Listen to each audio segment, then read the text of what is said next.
স্নোই তৃতীয় পর্ব। তার কিছুক্ষণ পরেই স্নোইর মা এবং তার বোন স্নোইর কেবিনে প্রবেশ করে, আর প্রবেশ করতেই দেখতে পায় মনিকা চৌধুরীকে। মনিকা চৌধুরীকে দেখেই স্নোইর মা প্রশ্ন করে, দিদি আপনি কখন এলেন? মনিকা চৌধুরী, এই একটু আগেই এসছি, বেশিক্ষণ হয়নি। এসে দেখি আপনারা কেউ নেই। স্নোইকে জিজ্ঞেস করলে বলে আপনারা নাকি বাহিরে গিয়েছেন, তাই ওর সাথে বসে গল্প করছিলাম।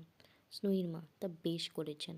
মনিকা চৌধুরী, স্নোইকে তো কাল ছুটি দিয়ে দেবে, তা কাল কখন হাসপাতাল থেকে বের হবেন? স্নোইর মা, কাল 11টার মধ্যে ডাক্তার ছুটি দিয়ে দেবে, তারপরেই আমরা এখান থেকে বেরিয়ে পড়ব।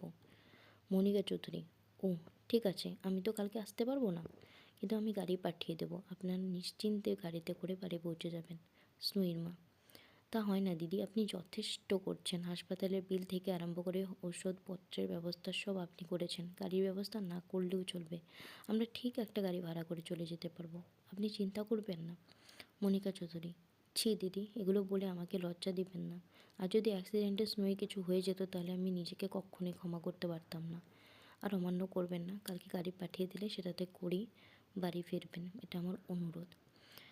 আপনার মেয়েটি যে ভারী মিষ্টি, ওকে দেখলে যে আমার মায়া জেগে ওঠে। এই কদিনে ও আমাকে খুব আপন করে নিয়েছে।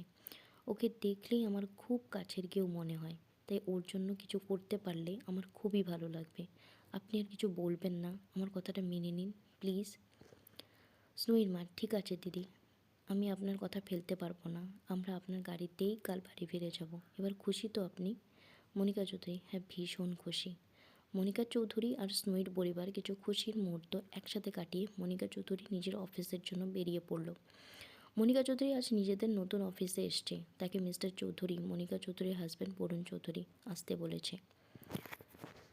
এসেই দেখে অনিমেষ নিজের কেবিনে বসে কাজ করছে। তার বাইরে দেখে মিস ডেইজিকে ডাক দেন। মিস ডেইজি একজন 50 বছর বয়সী মহিলা। সে খুব পুরনো এবং খুব বিশ্বস্ত একজন কর্মচারী।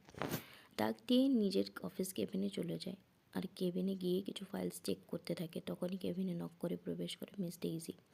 মিস ডেইজি, আসতে পারি ম্যাম? মনিকা চৌধুরী, এসো। তা এখানকার কি খবর? কাজ কীরকম চলছে? ফ্যাশন হাউসের নতুন ড্রেসের ডিজাইন এসছে? মিস ডেইজি, এসেছে ম্যাম, বাট এখনও সিলেক্ট করা হয়নি। মনিকা চৌধুরী, তা কবে সিলেক্ট করা হবে? তুমি জানো না এতদিন কাজ করছো, ডিজাইন সিলেক্ট না হলে কাজ কতটা পিছিয়ে যাবে? কবে ডিজাইন সিলেক্ট হবে? কবে ড্রেস কমপ্লিট হবে? কবে মডেল সিলেকশন করা হবে? কবে শুটিং শুরু হবে? আর কবে আমরা মার্কেটের ড্রেসগুলো ছাড়তে পারবো? Answer me daisy. Miss daisy, ma'am আপনি বিদেশে যাবার পর এই কবছর বাবুই মিস ডেইজি অনিমেষকে আদর করে বাবু বলে ডাকে। সে অনিমেষের খুবই ক্লোজ একজন মানুষ। অনিমেষের বেশিরভাগ মনের কথা ডেইজির সাথে শেয়ার করে।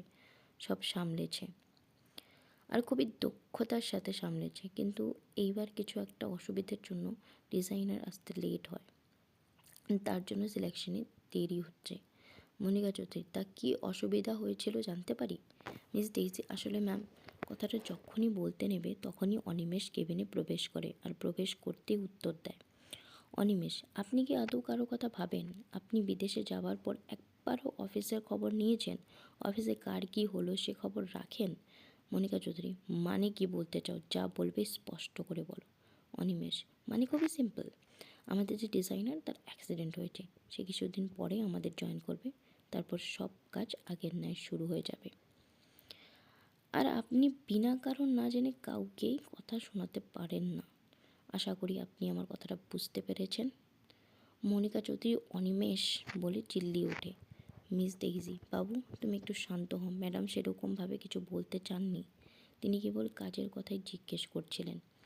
অনিমেষ, আপনি ইমিডিয়েটলি আমার কেবিনে আসুন। আপনার সাথে আমার কিছু জরুরি কথা ডিসকাস করতে হবে। আর সব সময় মনে রাখবেন, আপনি আমার বিয়ে।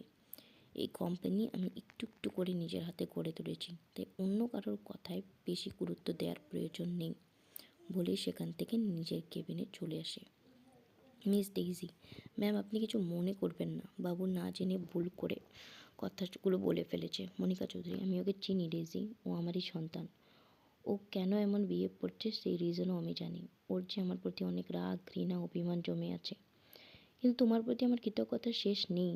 আমি না থাকা অবস্থায় তুমি ওকে যেভাবে সামলেছ তার জন্য অসংখ্য ধন্যবাদ। আর আমাকে ক্ষমা করে দিও তখনকার বিহেভিয়ারের জন্য। তখন কথাটা শুনিয়ে আমার মাথাটা গরম হয়ে গেছিলো। মিস ডেইজি, জি জি ম্যাম, আপনি ক্ষমা চাচ্ছেন কেন? আমি কিছু মনে করিনি, আমি আপনাদের সিচুয়েশনটা বুঝি। মনিকা চৌধুরী: ধন্যবাদ ডেইজি আমাকে বুঝবার জন্য। তোমার মতো একজনকে কর্মসঙ্গী হিসেবে পেয়ে আমি ধন্য। Miss Daisy: it's okay ma'am. Monica Chowdhury: তুমি এখন যাও ডেইজি, নাহলে মহারাজা আরও বেশি রাগ করবে। কখন তোমাকে কেবিনে যেতে বলেছেন? দেরি হলে আবার তুলকালাম বাতাবে। একটু হেসে কথাটি বলল। আর এইদিকে তার পরের দিন 11টার মধ্যে মনিকা চৌধুরী গাড়ি পাঠিয়ে দেয় হাসপাতালের উদ্দেশ্যে স্নুইদের বাড়ি পৌঁছে দেওয়ার জন্য। স্নুইরাও বেশি কথা না বলে নিজেদের জিনিস ওষুধপত্র সব গুছিয়ে গাড়িতে উঠে বাড়ি ফেরার জন্য রওনা দিল। স্নুইরা হাসপাতাল থেকে বাড়ি ফিরেছে আজ 2 দিন হলো। হাসপাতাল থেকে বাড়ি ফিরেই স্নুইর পুরো বেড রেস্টে আছে। তার মা তাকে কিছু করতে দিচ্ছে না। স্নুইর এখন বিরক্ত লাগছে বেডে শুয়ে থাকতে। হাতের ক্ষতগুলো শুকিয়েছে, কিন্তু পায়ের ক্ষতগুলো এখনও পুরোপুরি শুকোয়নি। তাই সে ধীরে ধীরে বেড থেকে উঠে ব্যালকনির কাছে গেল আর বাইরে প্রকৃতির মনোরম পরিবেশ উপভোগ করতে লাগলো। বিকেলবেলা ডুবন্ত সূর্য দেখার মজাই আলাদা, আর তা যদি হয় পাখির কোলাহলের সাথে, তাহলে জিনিসটা আরও মনোমুগ্ধকর হয়ে ওঠে।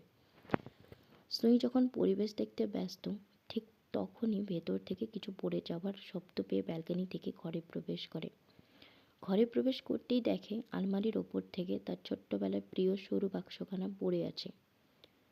বাক্সখানা ভাঙেনি, তবে একটু আঁচড় লেগেছে। স্নুই বাক্সখানা কীভাবে ওপর থেকে পড়লো দেখার জন্য এগিয়ে যেতেই দেখে পাশের বাড়ির রুমি আন্টির বিড়ালছানা। তো এই বিড়ালছানাই বাক্সখানা ফেলেছে।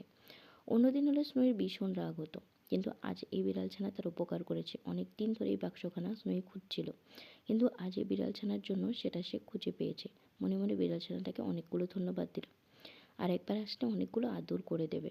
সে যে তার সবচেয়ে প্রিয় জিনিসটি আজ পাইয়ে দিয়েছে। এই বাক্সখানার ভিতরে থাকা বস্তুটি তার সবচেয়ে পছন্দের। এই ভেতরের জিনিসটি সবচেয়ে স্পেশাল হওয়ার কারণ হলো তাকে ছোট্টবেলায় স্পেশাল একজন তাকে গিফট করেছিল। স্নুই ফ্লোর থেকে বাক্সখানা তুলে। এই গল্পের পরের পর্বগুলি পেতে চ্যানেলটি সাবস্ক্রাইব, লাইক এবং কমেন্ট করুন। ধন্যবাদ।